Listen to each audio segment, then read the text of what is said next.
go. Well, we escaped out of town this morning. This is a little town of Boulder, Montana.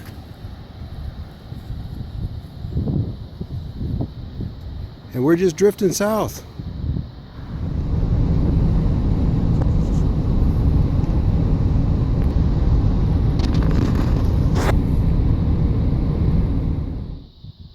We've just stopped off here at Lewis and Clark Caverns State Park. The caverns are located up there in the mountains, and it's a really cool tour that you can take.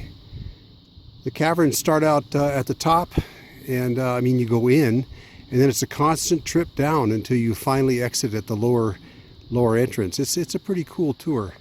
But basically what we stopped here for was just to make some coffee. Then we'll be getting back on the road. Well, today is September 7th, 2018. We're back on the morning of 9/11. This is where we were when we got the news, was here at Lewis and Clark Caverns. This is the day that we found out that the world had changed, never to be the same again. But today's a better day.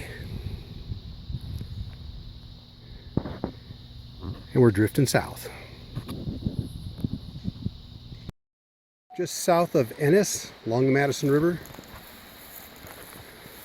Just a National Forest campground. It's actually not a campground, it's just a campsite. Free dispersed camping. But pretty nice place. There's a stream right over here.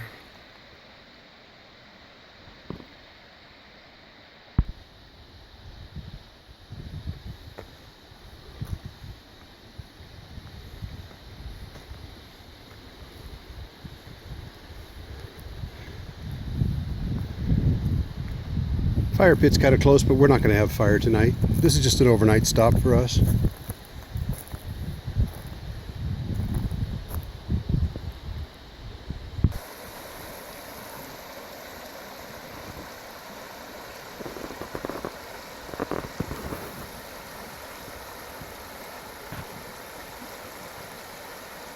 What you got there? I found a coin. Really? An old one. Really? How old?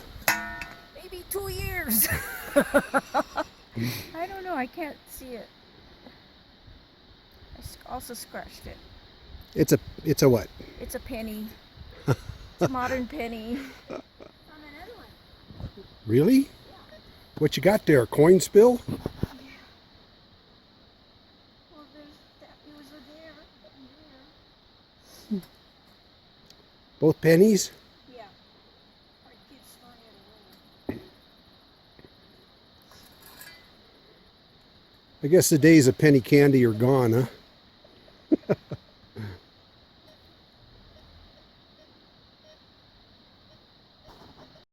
We ended up just a fishing access spot just by Thane, Wyoming. Kind of on the, you can almost see into Idaho. It's just right on the border, on the west border of Wyoming. And today we're heading down towards Rock Springs. And then this evening, hopefully, well, it depends on what we find along the way, but this evening we should be camped out in the desert. But you never know.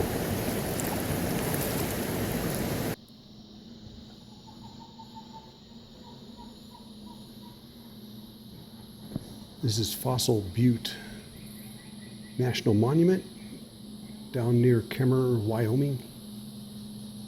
And if you're into fossils, they've got everything. Plants, birds, fish. This is just one room.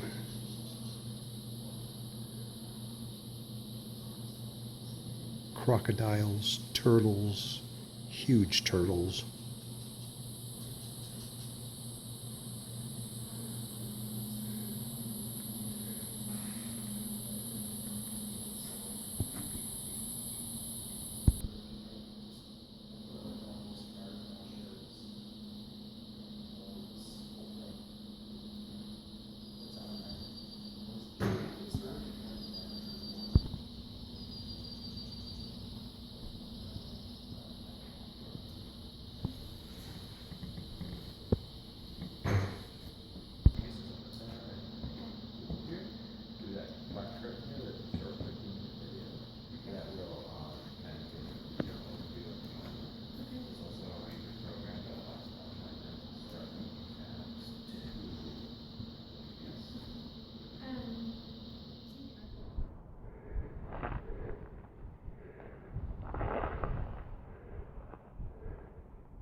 Well, back in the day, this was a stage station, and before that, it was a way station for the Pony Express.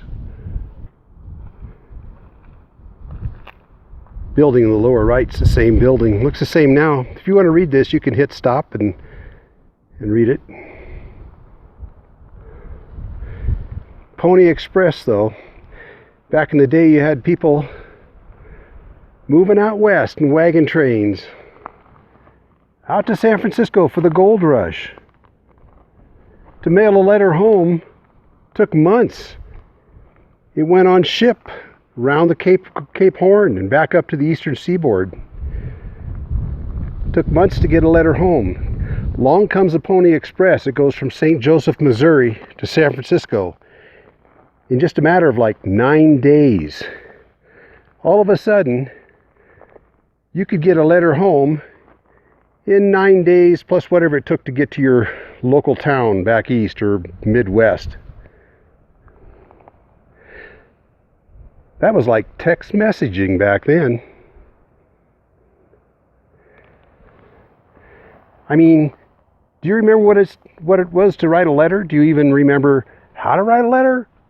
Nowadays we just hit send. But back then, to get a letter home in a couple of weeks, that was like, oh, the wonder. How marvelous it was. And it's true. These Pony Express riders, they were something. But it didn't last that long. I think it was only like, it was under 2 years. It was like 18 or 20 months that the Pony Express made their runs. Orphans preferred for their riders. And what brought an end to the Pony Express? I'll show you.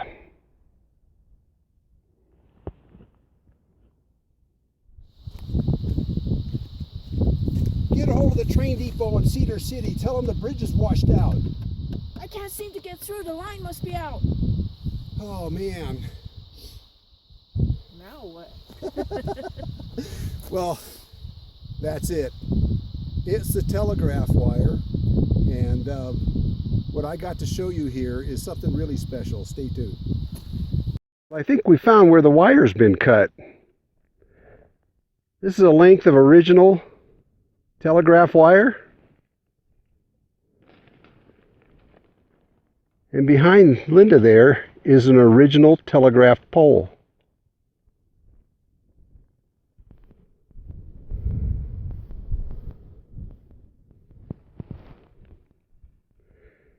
Right over Linda's head, on the very next knoll, is another pole leaning over.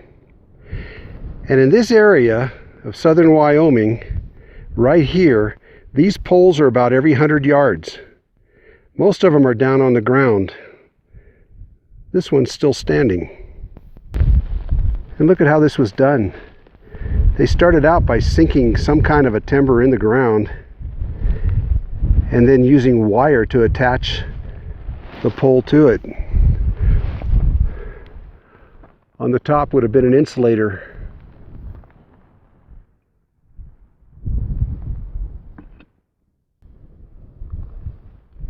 Now picture yourself being an original lineman, the very first of the linemen. Can you imagine yourself riding across this country and every 100 yards digging a hole and putting up a post or a pole? You'd been riding along in some kind of wagon, horse-drawn wagon, and that's what you would do day in and day out. Every 100 yards, dig a hole, put in a pole.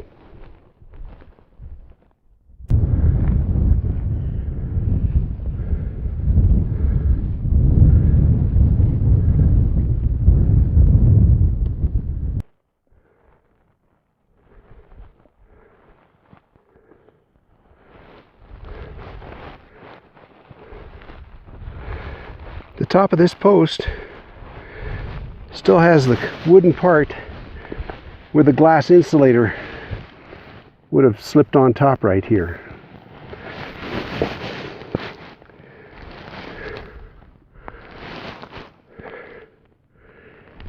And there's the other pole where Linda's standing, and then off into the distance. And we've hiked down through there, and they keep on going for a while. But this is the only place in the country that I'm aware of where these things are still standing. It's just a bygone day. But you know, it went from the Pony Express taking 9 days from St. Joseph, Missouri to San Francisco, or something like that, to getting a message across in just a matter of a few seconds. That was a big step.